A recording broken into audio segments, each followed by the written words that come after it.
আমার ব্যাপারে যা বলেছে বাতিলেরা, আমার আব্বা বলেছে আমি রেখে দিয়ে গেলাম, শহীদের পিতা হতে চায়। আল্লাহ রাব্বুল আলামিন উৎসর্গ করে দিয়েছিলেন দিনের জন্যে, তো দিনের জন্যে আসি এখন পর্যন্ত, আর এই দিনের জন্য থুয়ে গেলাম। আল্লাহ যদি কবুল করে শহীদ বানাক, না হয় শহীদের পিতা বানাক, বলেন আমিন। কোনো অসুবিধে নেই, দিনের জন্য জীবন দিতে কোনো আপত্তি আছে?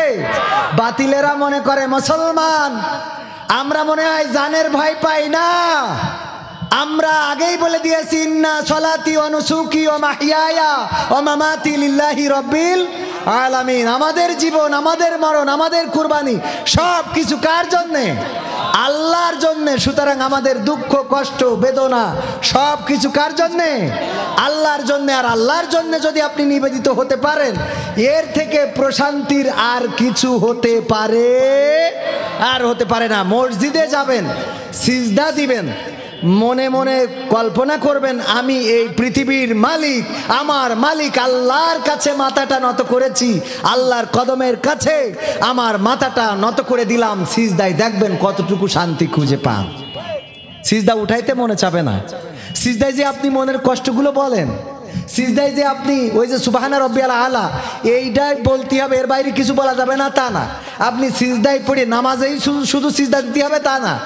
প্রয়োজন আপনি সাথে সাথে সিজদায় পড়ে যান এবং আল্লাহর কাছে বলেন, আল্লাহ বিপদে পড়ছি, উদ্ধার করো, তুমি বাঁচাও, তুমি রক্ষা করো, তুমি ছাড়া কেউ নাই, তুমি ছাড়া আপন বলে কেউ নাই, এই মুসিবত থেকে মুক্ত করার মতো কেউ নাই। সিজদায় বলে দেখেন আল্লাহ মুসিবত মুক্ত করতে পারে না পারে। আপনি তো সিজদাই দেন না ঠিক মতো। রুকুতে রুকুত তাসবিহ বলেন, সিজদায় যেয়ে সিজদার তাসবিহ বলেন, উঠে দাঁড়ায় আবার ওয়ালা দুয়াল্লিন বলার আগে রুকুতি। ইমাম সাহেব আমি খেয়াল করি মাঝে মাঝে, দেখবেন ইমাম সাহেবের দিকে তাকায় থাকে কিনা আল্লাহ জানে। ইমাম রুকুতি যাওয়ার পরে কিন্তু বলে যে আল্লাহু আকবার, মানে আগের তে বইলেতে রুকুতি যায় না, একটু যেয়ে বলে তারপরে উঠে বলে।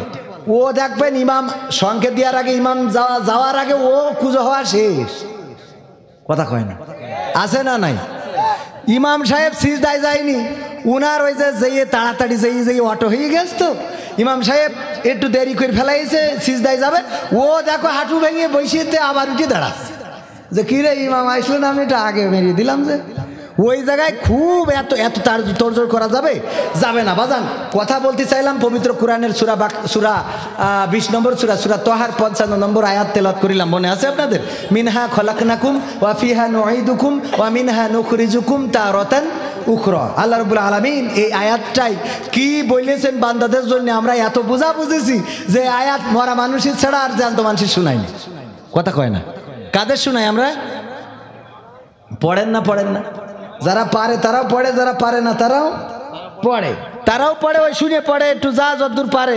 হ্যাঁ, দেখবেন অনেকেই সূরা ফাতিহা পড়তে বললে সূরা ফাতিহার সাথে বলে আলহামদুলিল্লাহি রাব্বিল আলামিন বিসমিল্লাহির রহমানির রহিম মালিকি ইয়াউমিদ্দিন। ওর মধ্যে বিসমিল্লাহ লোক কি করে আল্লাহ সেই ভালো জানে, আছে না নাই? আবার দুই একজন আছে পড়বে, দেখবেন বিসমিল্লাহির রহমানির রহিম মালিকি ইয়াউমিদ্দিন, মানে এই রহিমতে ওখানে চলে গেছে, মানে একদম কোনো বাসুই ছাড়াই ডাইরেক্ট ওখানে। তার কারণ হলো সেখানে। যাই হোক, কথা বেশি হয়ে যাচ্ছে, এত বক্তব্য আসলে দেওয়া ঠিক না। দুই একটা সঙ্গীত শোনানোরও দরকার আছে না নাই? কোরআন পড়তে ভালো লাগে, কোরআন শুনতে ভালো লাগে, কোরআন জানতে ভালো লাগে, কোরআন মানতে ভালো লাগে না, ঠিক না বেটে? কোরআন পড়তে ভালো লাগে, কোরআন শুনতে ভালো লাগে, কোরআন জানতে ভালো লাগে, কোরআন মানতে ভালো লাগে না।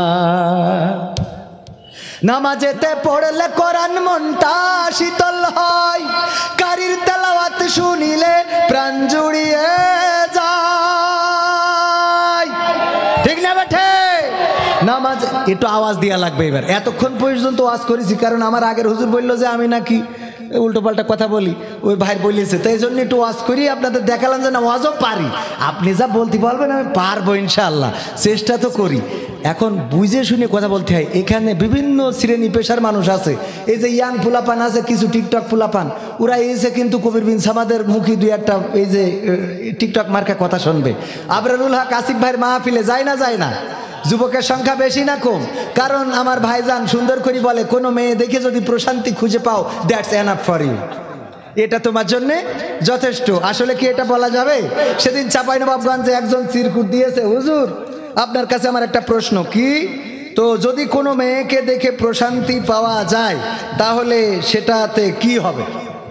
আচ্ছা কদিন আসিফ ভাই না হয় বলেছে দ্যাটস এনাফ ফর ইউ, আমি তো আর এটা বলতে পারি না। আমি বললাম যে দেখেন এই মেয়ে বলতে আসলে আপনি কোন মেয়ে বুঝাইছেন তা তো জানি না, একজন মাও তো মেয়েদের মধ্যে, ঠিক না বে ঠিক? তো মায়ের দিকে তাকিয়ে যদি আপনি প্রশান্তি খুঁজে পান দ্যাটস এনাফ ফর ইউ।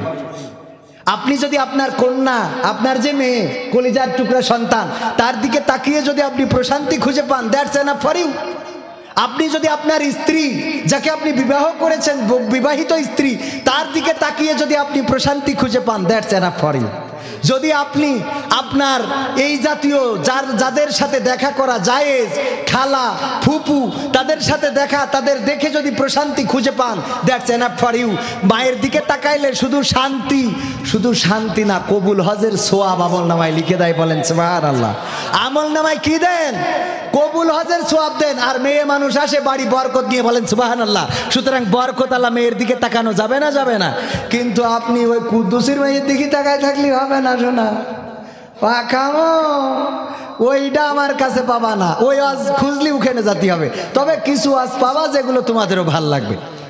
কোরআন পড়তে ভালো লাগে, কোরআন শুনতে ভালো লাগে, কোরআন জানতে ভালো লাগে, কোরআন মানতে ভালো লাগে না। নামাজেতে পড়লে কোরআন মনটা শীতল হয়, কারির তেলাওয়াত শুনিলে প্রাণ জুড়িয়ে যায়। আওয়াজেরা মাসতে দিলে হবে না, একটু মুসলমানের মতো দেন দিন। যদি মুসলমানের রুহু থাকে তাহলে দেন, আর যে কটা অন্য রুহু দরকার নেই। নামাজেতে পড়লে কোরআন মনটা শীতল হয়, কারির তেলাওয়াত শুনিলে প্রাণ জুড়িয়ে যায়। সেই কোরআনের ব্যাখ্যা দিলে কলিজাতে আগুন জ্বলে, সেই কোরআনের ব্যাখ্যা দিলে অন্তরেতে আগুন জ্বলে। বিরোধিতাও চলে কেন তা জানি না। কোরআন পড়তে ভালো লাগে, কোরআন শুনতে ভালো লাগে, কোরআন জানতে ভালো লাগে, কোরআন মানতে ভালো লাগে। কোরআন পড়ে অনেক লোকে শুরু করে দিন, তারাই আবার চাই না দেশে কোরআনের আইন। আছে না নাই? কোরআন পড়ে কত লোকে শুরু করে দিন, তারাই আবার চাই না দেশে কোরআনের আইন। এটা যে কেমন নীতি, তাই তো এ দুর্গতি করছে মোদের ক্ষতি, কেন তা বুঝি না। কোরআন পড়তে ভালো লাগে, কোরআন শুনতে ভালো লাগে, কোরআন জানতে ভালো লাগে, কোরআন মানতে ভালো লাগে। কোরআন বুকে চুমু খাওয়ার লোকের নাই অভাব, সেই কোরআনের বিরোধিতা আবু জাহেলের স্বভাব। কোরআন বুকে চুমু খাওয়ার লোকের নাই অভাব, সেই কোরআনের বিরোধিতা আবু লাহাবের স্বভাব। মানবা সুবিধা মতো তাই এই বুকে ক্ষত, মানবা সুবিধা মতো তাই এই বুকে ক্ষত। দেখলে এমন কিছু সইতে পারি না। কোরআন পড়তে ভালো লাগে, কোরআন শুনতে ভালো লাগে, কোরআন জানতে ভালো লাগে, কোরআন মানতে ভালো লাগে। এমন মানুষ আছে না নাই? আছে, তবে বাকড়াই নাই। বাকড়াইও আছে, কোয়ানে দেখাই দেন। এখানে কিরা কিরা হাত তোলেন, এখানে তো একটাও নাই। তাইলে ওরা কনে রে উড়াই আছে, যেখানে থাকা লাগবে লাগবে রে। ঠিক না বেঠে? কিন্তু আমাদের কথা একেবারে পরিষ্কার, কোরআনের সাথে যারা করবে দ্বন্দ্ব তাদের সাথে কবু হবে না আপোষ। কথা কয় না? যদি আমি দ্বন্দ্ব করি